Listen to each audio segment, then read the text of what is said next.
भगवतीपुर नामक गांव में भरतदास नाम का एक आदमी रहता था। उसके परिवार में उसकी पत्नी थी और एक पुत्री थी। पुत्री सयानी हो चुकी थी। पुत्री का नाम लीला था। पुत्री विचारों की बहुत शुद्ध लड़की थी। बाबू भरतदास ने लीला को जब बड़ा देखा तो वर की खोज में निकल पड़े।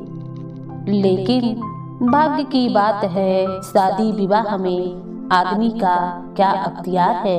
बाबू भरतदास ने लीला के लिए भी सुयोग्य वर खोजने में कोई बात उठा न रखी। लेकिन जैसा घर वह चाहते थे वैसा न पा सके। वह लड़की को सुखी देखना चाहते थे, जैसा कि हर एक पिता यही चाहता है।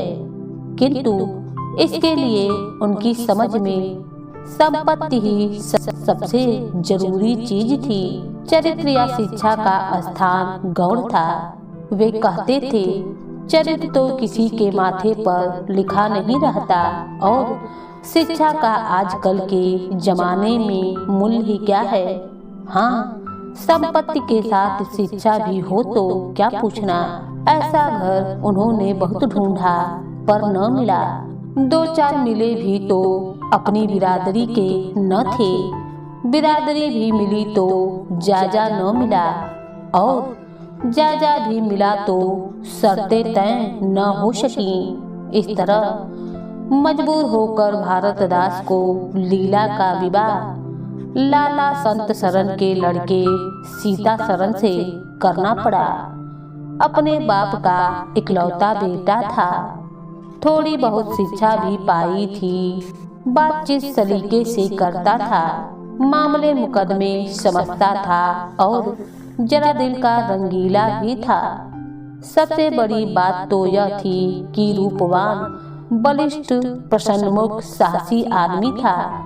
मगर विचार वही बाबा आदम के जमाने के थे। पुरानी जितनी बातें हैं सब अच्छी, नई जितनी बातें हैं सब खराब। जायदाद के विषय में जमींदार साहब नए नए दफों का व्यवहार करते थे। वहाँ अपना कोई अख्तियार न था, लेकिन सामाजिक प्रथाओं के कट्टर पक्षपाती थे। सीतारमन अपने बाप को जो करते या कहते देखता था वही खुद भी कहता था और करता भी था। उसमें खुद सोचने की शक्ति न थी, बुद्धि की मंदता थी।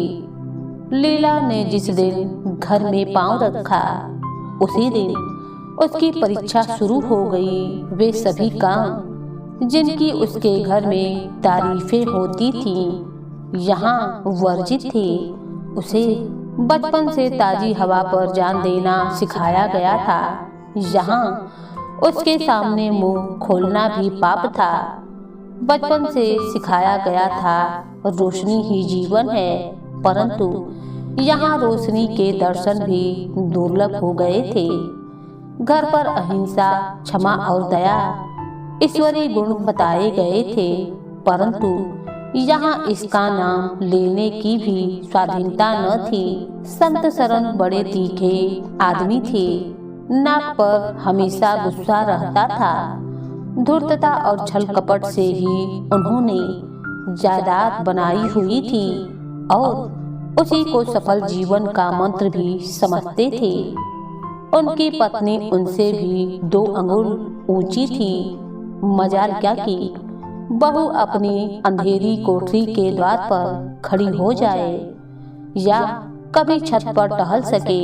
प्रलय आ जाता था, आसमान सिर पर उठा लेती थी। यदि दाल में नमक का जरा तेज हो जाना उन्हें दिन भर बकने के लिए काफी बहाना था।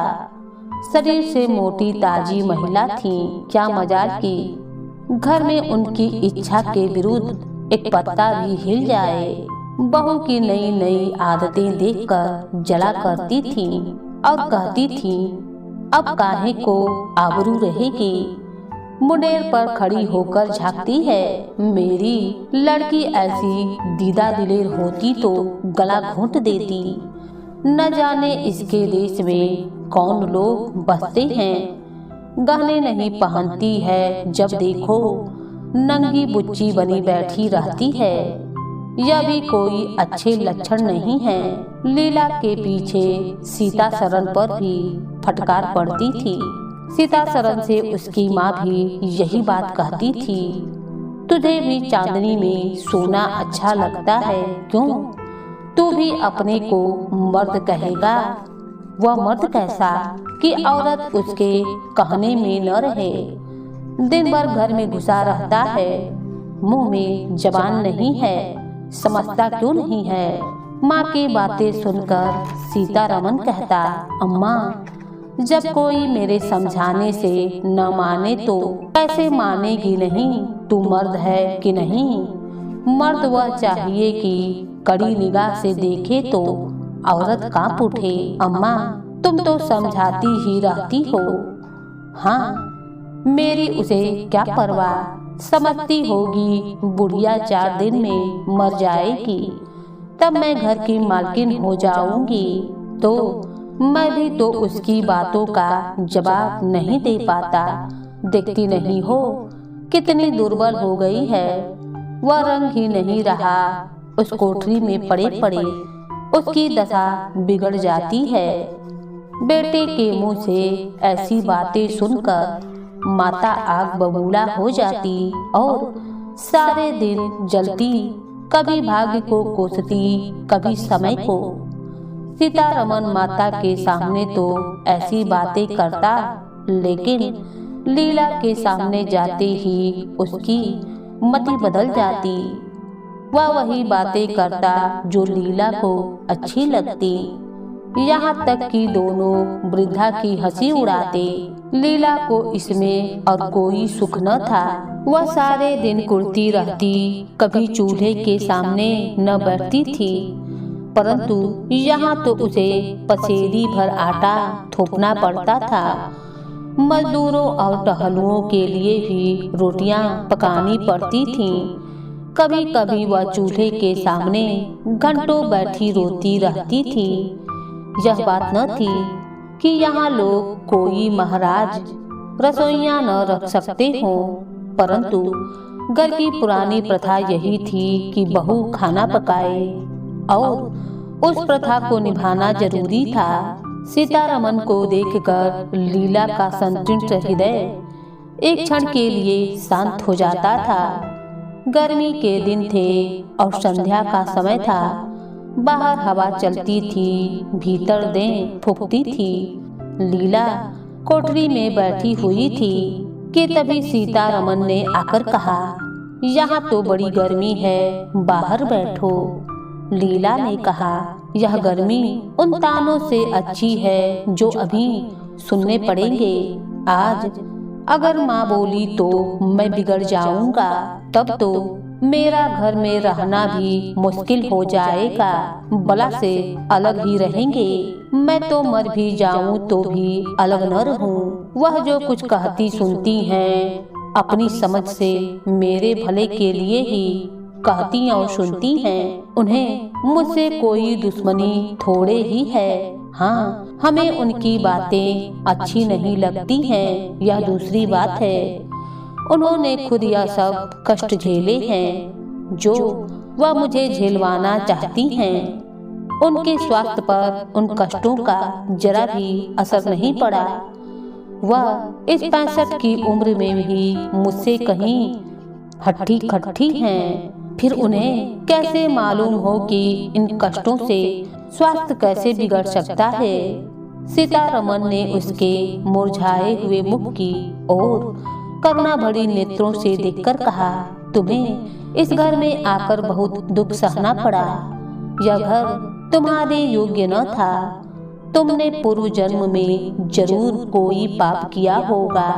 लीला ने पति की ओर देखकर कहा, यहाँ न आती तो तुम्हारा प्रेम कैसे पाती। धीरे धीरे 5 साल गुजर गए। लीला के 2 बच्चे हुए, एक लड़का दूसरी लड़की। लड़के का नाम जानकी शरण रखा गया और लड़की का नाम कामिनी। दोनों बच्चे घर को गुलजार किए हुए थे। लड़की दादी से हिली मिली थी, लड़का दादा से। दोनों शोक और शरीर थे। गाली दे बैठना, मुंह चिढ़ा देना तो उनके लिए मामूली बात थी। दिन भर खाते थे और आए दिन बीमार पड़े रहते थे। लीला ने खुद सभी कष्ट सह लिए, पर बच्चों में बुरी आदतों का पड़ना उसे बहुत बुरा मालूम होता था, किंतु उसकी कौन सुनता था। बच्चों की माता होकर भी उसकी अब गणना ही नहीं थी। जो कुछ भी थे बच्चे थे, वह कुछ न थी। उसे किसी बच्चे को डांटने का भी अधिकार न था। सास फाड़ खाती थी।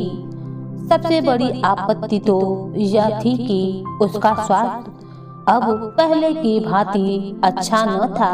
प्रसव काल में भी उसे भी अत्याचार सहने पड़े थे। उस काल कोठरी में जहाँ हवा का गुजर न था, न प्रकाश का, न सफाई का, चारों ओर दुर्गंध थी। उसका कोमल शरीर सूख गया था। एक बार जो कसर रह गई थी वह दूसरी बार पूरी हो गई थी। चेहरा पीला पड़ गया था, आंखें धंस गई थीं। ऐसा मालूम होता था बदन में खून नहीं रहा। सूरत ही अब बदल गई थी। गर्मियों के दिन थे। एक तरफ आम पके हुए थे तो दूसरी तरफ खरबूजे। इन दोनों फलों की ऐसी अच्छी फसल पहले कभी नहीं हुई थी। अब की इनमें इतनी मिठास न जाने कहां से आ गई थी कि कितना ही खा जाए मन न भरे। संत शरण के इलाके से आम और खरबूज के टोकरे भरे चले आए हुए थे। सारा घर खूब उछल उछल कर खाता था। बाबू साहब पुरानी हड्डी के आदमी थे।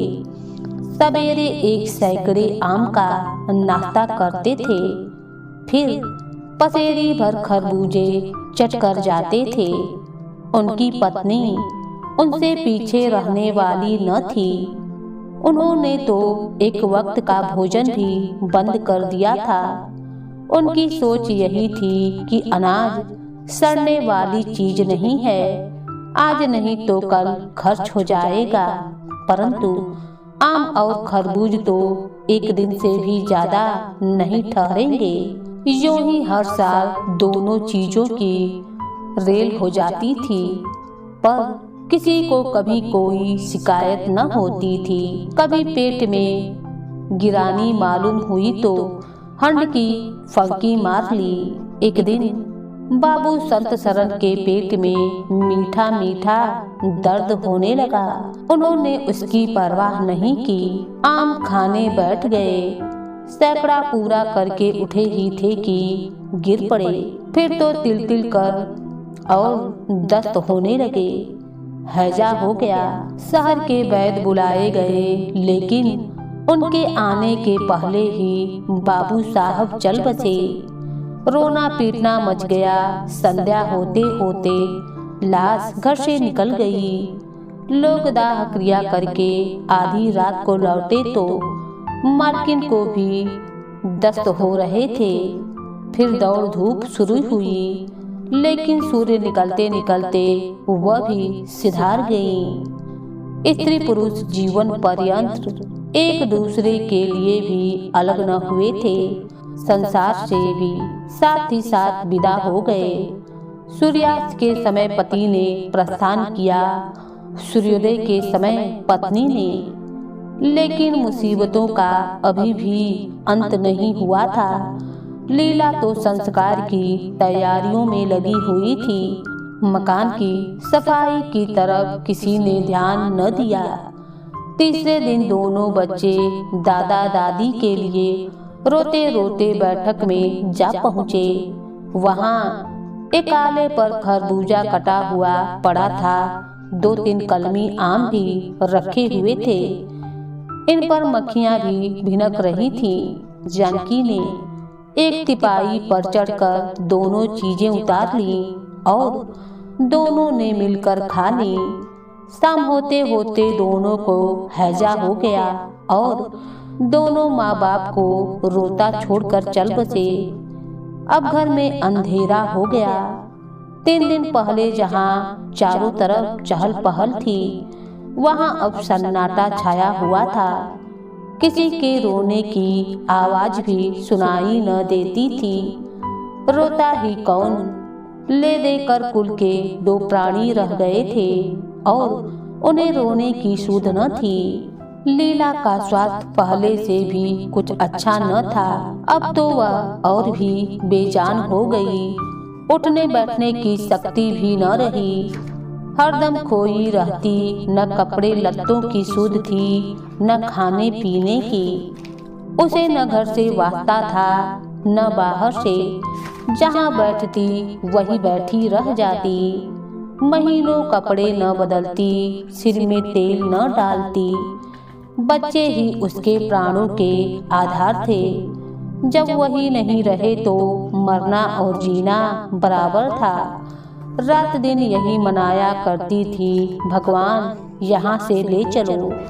सुख दुख सब भुगत चुकी हूँ, अब सुख की लालसा नहीं है। लेकिन बुलाने से मौत किसको आती है। सीतारमन भी पहले तो बहुत रोया धोया, यहाँ तक कि घर छोड़कर भाग जाता था। लेकिन जो जो दिन गुजरते थे, बच्चों का शोक उसके दिल से मिटता जाता था। संतान का दुख तो कुछ माता ही को होता है। धीरे धीरे उसका जी भी संभल गया। पहले की भांति मित्रों के साथ हंसी दिलेरी करने लगा। यारों ने और भी चंगा चढ़ा दिया। अब घर का मालिक था, जो चाहे कर सकता था। कोई उसका हाथ रोकने वाला न था। सैर सपाटा करने लगा। कहाँ तो लीला को रोते देखकर उसकी आंखें सजल हो जाती थीं, कहाँ अब उसे उदास और शोक मग्न देखकर झुंझला उठता था और कहता था, जिंदगी रोने ही के लिए तो नहीं है।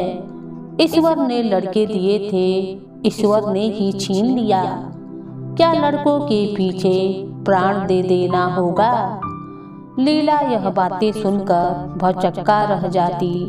पिता के मुंह से ऐसे सब निकल सकते हैं। संसार में ऐसे प्राणी भी हैं। होली के दिन थे, मर्दानों में गाना बजाना हो रहा था। मित्रों की दावत का भी इंतजाम किया गया था। अंदर लीला जमीन पर बैठी रो रही थी। त्योहारों के दिन उसे रोते ही कटते थे। वह सोचती थी कि आज बच्चे होते तो अच्छे अच्छे कपड़े पहनते, कैसे उछलते फिरते। वही नहीं रहे तो कहाँ की तीज और कहाँ का त्योहार। सहसा सीतारमन ने आकर कहा, क्या दिन भर रोती रहोगी? जरा कपड़े तो बदल डालो, आदमी बन जाओ। यह क्या तुमने अपनी गत बना रखी है? तुम जाओ अपनी महफिल में बैठो, मैं तुम्हें रोकती नहीं हूँ। तुम्हें मेरी क्या फिक्र पड़ी है? क्या दुनिया में और किसी के लड़के नहीं मरते? तुम्हारे ही सिर यह मुसीबत आई है। लीला ने कहा, यह बात कौन नहीं जानता है। सबका अपना अपना दिल है और दिल ही तो है, उस पर किसी का बस क्या है। मेरे साथ भी तो तुम्हारा कर्तव्य यही है।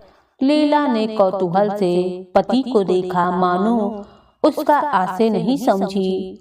फिर मुंह फेरकर रोने लगी।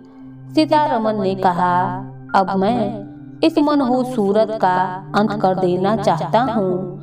अगर तुम्हारा अपने दिल पर काबू नहीं है तो मेरा भी अपने दिल पर अब काबू नहीं है। मैं अब जिंदगी भर मातम नहीं मना सकता। लीला भी पति की बातों से चिढ़ गई और बोली, तुम राग रंज मनाते हो, मैं तुम्हें कभी मना करती हूँ? मैं रोती हूँ तो क्यों नहीं रोने देते हो? मेरा घर रोने के लिए नहीं है। अच्छी बात है, तुम्हारे घर में न रोऊंगी। लीला ने देखा, मेरे स्वामी मेरे हाथों से निकलते जा रहे हैं। उस पर विषय का बोझ सवार हो गया है और कोई समझाने वाला भी नहीं है। वह अपने होश में नहीं है। मैं क्या करूं? अगर मैं चली जाती हूँ तो थोड़े ही दिनों में सारा घर मिट्टी में मिल जाएगा और इनका वही हाल होगा जो स्वार्थी मित्रों के चंगुल में फंसे हुए नौजवान रईसों का होता है। कोई उल्टा घर में आ जाएगी और इनका सर्वनाश कर देगी। ईश्वर, मैं क्या करूं? अगर इन्हें कोई बीमारी हो जाती तो क्या मैं उस दशा में भी इन्हें छोड़कर चली जाती? कभी नहीं। मैं तन मन से इनकी सेवा करती, ईश्वर से प्रार्थना करती, देवताओं की मनौती करती। माना इन्हें शारीरिक रोग नहीं है, लेकिन मानसिक रोग अवश्य है। आदमी रोने की जगह हंसे और हंसने की जगह रोए, उसके दीवाना होने में क्या संदेह है। मेरे चले जाने से इनका सर्वनाश हो जाएगा। इन्हें बचाना मेरा धर्म है। हाँ, मुझे अपना शोक अब भूल जाना होगा। रोऊंगी। रोना तो तकदीर में लिखा ही है, लेकिन हंस हंस कर अपने भाग्य से लड़ूंगी। जो जाते रहे उनके नाम को रोने के सिवा और कर ही क्या सकती हूँ, लेकिन जो है उसे न जाने दूंगी। लीला सारी रात बैठी अपने मन से यही बातें करती रही। उधर मर्दाने में धाम चौकड़ी मची हुई थी। सीतारमन नशे में चूर, कभी गाता था कभी तालियां बजाता था। उसके मित्र लोग भी उसकी रंग में रंगे हुए थे। मालूम होता था इसके लिए भोग विलास के सिवा और कोई काम नहीं है। पिछले पहर को महफिल में सन्नाटा हो गया। आवाजें आनी बंद हो गई। लीला ने सोचा, क्या लोग कहीं चले गए या सो गए? एकाएक सन्नाटा क्यों छा गया है? जाकर दहलीज में खड़ी हो गई और बैठक में झांककर देखा तो सारी देह में एक ज्वाला सी दौड़ गई। मित्र लोग विदा हो गए थे। केवल एक रमणी बिस्तर पर लेटी हुई थी और सीतारमन उसके सामने झुका हुआ था। उससे बहुत धीरे धीरे बातें कर रहा था। दोनों के चेहरों और आंखों से उसके मन के भाव साफ झलक रहे थे। एक की आंखों में अनुराग था, दूसरी की आंखों में कटाक्ष था। एक भोला भाला हृदय एक मायावी रमणी के हाथों लुटा जाता था। लीला की संपत्ति को उसकी आंखों के सामने एक उल्टा चुराए लिए जाती थी। लीला को ऐसा क्रोध आया कि उसी समय चलकर इस उल्टा को आड़े हाथ ले लूं, लेकिन ऐसा दुत्कार कि वह भी याद करे, खड़े खड़े निकाल दूं।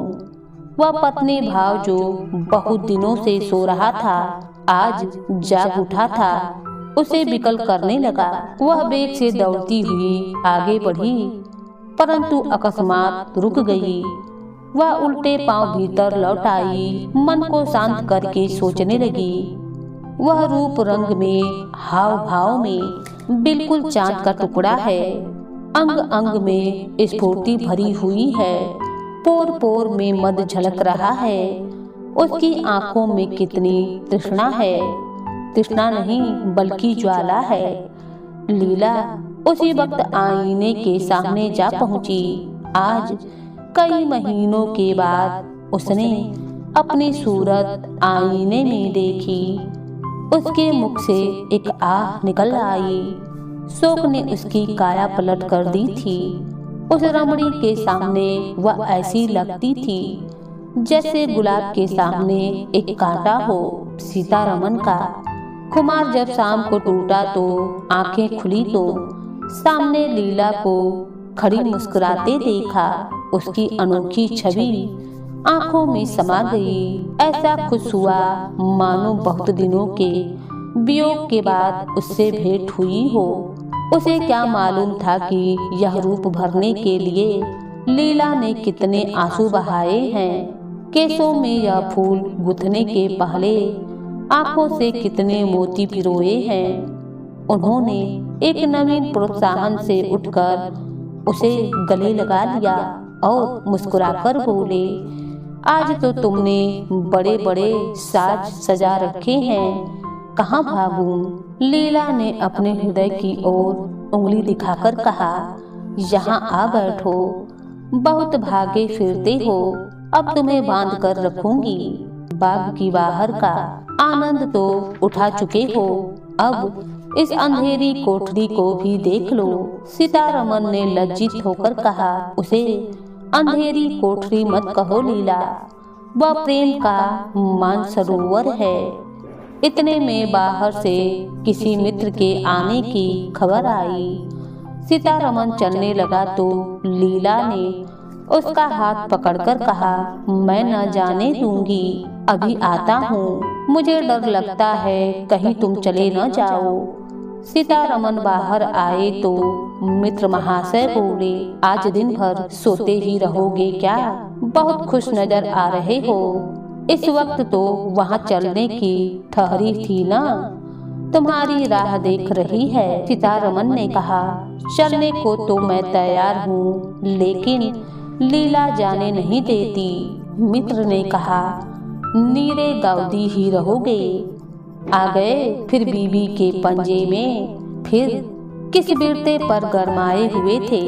लीला ने घर से निकाल दिया था, तब आश्रय ढूंढता फिरता था, अब उसने द्वार खोल दिए हैं और खड़ी बुला रही है। मित्र ने कहा, अजी यहाँ वह आनंद कहाँ है?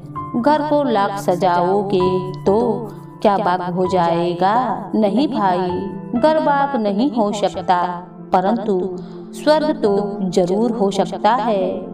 मुझे इस वक्त अपनी क्षुद्रता पर जितनी लज्जा आ रही है वह मैं ही जानता हूँ। जिस संतान शोक में उसने अपने शरीर को घुला डाला था और अपने रूप लावण्य को मिटा दिया था, उसी शोक को केवल मेरा एक इशारा पाकर उसने भुला दिया।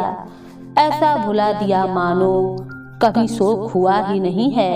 मैं जानता हूँ कि वह बड़े से बड़े कष्ट सह सकती है, मेरी रक्षा उसके लिए आवश्यक है। जब अपनी उदासीनता के कारण उसने मेरी दशा बिगड़ती देखी तो अपना सारा शोक भूल गई।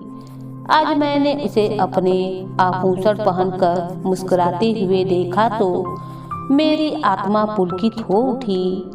मुझे ऐसा मालूम हो रहा है कि वह स्वर्ग की देवी है और केवल मुझ जैसे दुर्बल प्राणी की रक्षा करने के लिए ही भेजी गई है। मैंने उसे जो कठोर शब्द कहे वे अगर अपनी सारी संपत्ति बेचकर भी मिल सकती तो लौटा देता। लीला वास्तव में स्वर्ग की देवी है। सीतारमन की बातें सुनकर मित्र वहां से चले गए। सीतारमन भी अपनी पत्नी के पास आया और मुस्कुराते हुए बोला, लीला तुम स्वर्ग की देवी हो, तुम जैसी पत्नी पाकर मैं धन्य हुआ।